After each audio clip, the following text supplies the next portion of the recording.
expiação e arrependimento. O arrependimento se dá no estado corporal ou no estado espiritual? No estado espiritual, mas também pode ocorrer no estado corporal, quando bem compreendeis a diferença entre o bem e o mal. Qual a consequência do arrependimento no estado espiritual? Desejar o arrependido uma nova encarnação para se purificar. O espírito compreende as imperfeições que o privam de ser feliz, e por isso aspira a uma nova existência em que possa expiar suas faltas. Que consequência produz o arrependimento no estado corporal? Fazer que já na vida atual o espírito progrida, se tiver tempo de reparar suas faltas. Quando a consciência o acusa e lhe mostra uma imperfeição, o homem pode sempre melhorar-se. Não há homens que só têm o instinto do mal e são inacessíveis ao arrependimento? Já vos disse que todo espírito tem que progredir incessantemente. Aquele que nesta vida só tem o instinto do mal, terá noutra vida o do bem. E é para isso que renasce muitas vezes, pois preciso é que todos progridam e atinjam a meta. A diferença está somente em que uns gastam mais tempo do que outros, porque assim o querem. Aquele que só tem o instinto do bem já se purificou, visto que talvez tenha tido o do mal em anterior existência. O homem perverso que não reconheceu suas faltas durante a vida, sempre as reconhece depois da morte? Sempre as reconhece. E então mais sofre porque sente em si todo o mal que praticou, ou de que foi voluntariamente causa. Contudo, o arrependimento nem sempre é imediato. Há espíritos que se obstinam em permanecer no mau caminho, não obstante os sofrimentos por que passam. Porém, cedo ou tarde, reconhecerão errada a senda que tomaram e o arrependimento virá. Para esclarecê-los, trabalham os bons espíritos, e também vós podeis trabalhar. Haverá espíritos que, sem serem maus, se conservem indiferentes à sua sorte? Há espíritos que de coisa alguma útil se ocupam. Estão na expectativa, mas nesse caso sofrem proporcionalmente. Devendo em tudo haver progresso, neles o progresso se manifesta pela dor. Não desejam esses espíritos abreviar seus sofrimentos? Desejam-no sem dúvida, mas falta-lhes energia bastante para quererem o que os pode aliviar. Quantos indivíduos se contam entre vós que preferem morrer de miséria a trabalhar? Pois que os espíritos veem o mal que lhes resulta de suas imperfeições, como se explica que haja os que agravam suas situações e prolongam o estado de inferioridade em que se encontram, fazendo o mal como espíritos, afastando do bom caminho os homens? Assim procedem os de tardio arrependimento. Pode também acontecer que depois de se haver arrependido, o espírito se deixe arrastar de novo para o caminho do mal por outros espíritos ainda mais atrasados. Vêem-se espíritos de notória inferioridade, acessíveis aos bons sentimentos e sensíveis às preces que por eles se fazem. Como se explica que outros espíritos, que devêramos supor mais esclarecidos, revelem um endurecimento e um cinismo dos quais coisa alguma consegue triunfar? A prece só tem efeito sobre o espírito que se arrepende.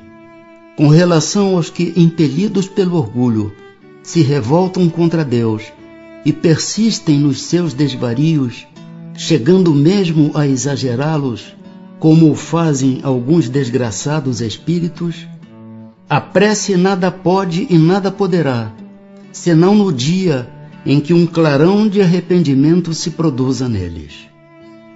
A expiação se cumpre no estado corporal ou no estado espiritual?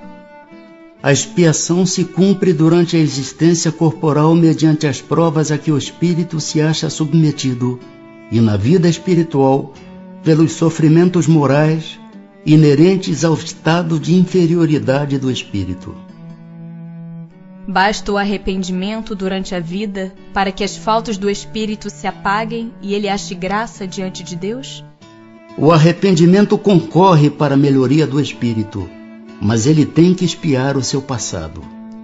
Se diante disto um criminoso dissesse que, cumprindo-lhe em todo caso expiar o seu passado, nenhuma necessidade tem de se arrepender, que é o que daí lhe resultaria?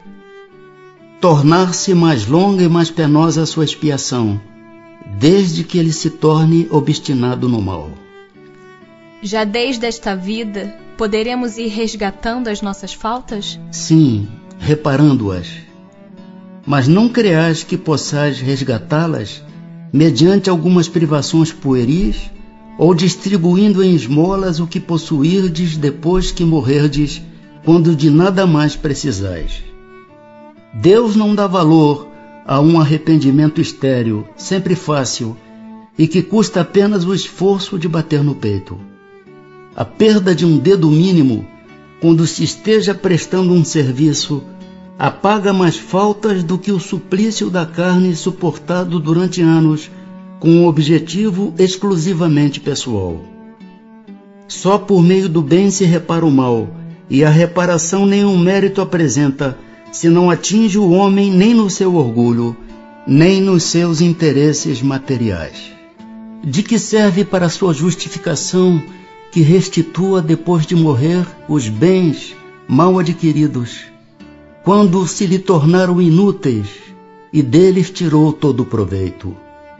De que lhe serve privar-se de alguns gozos fúteis, de algumas superfluidades, se permanece integral o dano que causou a outrem?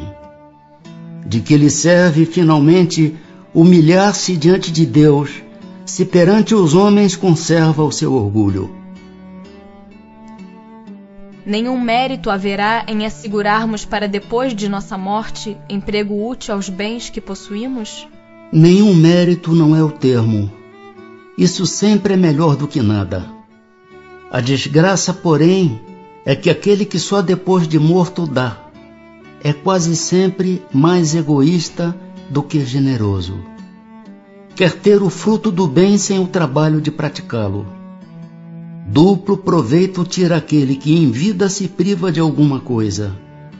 O mérito do sacrifício e o prazer de ver felizes os que lhe devem a felicidade. Mas lá está o egoísmo a dizer-lhe: o que dás, tira aos teus gozos.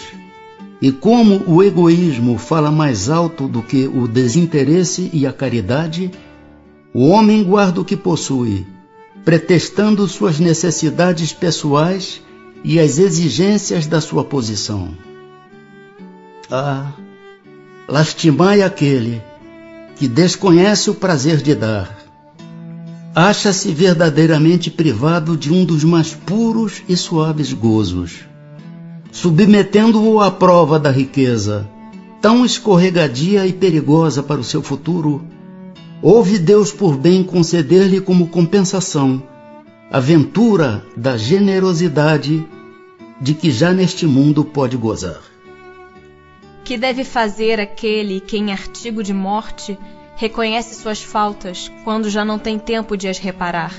Basta-lhe, nesse caso, arrepender-se? O arrependimento lhe apressa a reabilitação, mas não o absolve.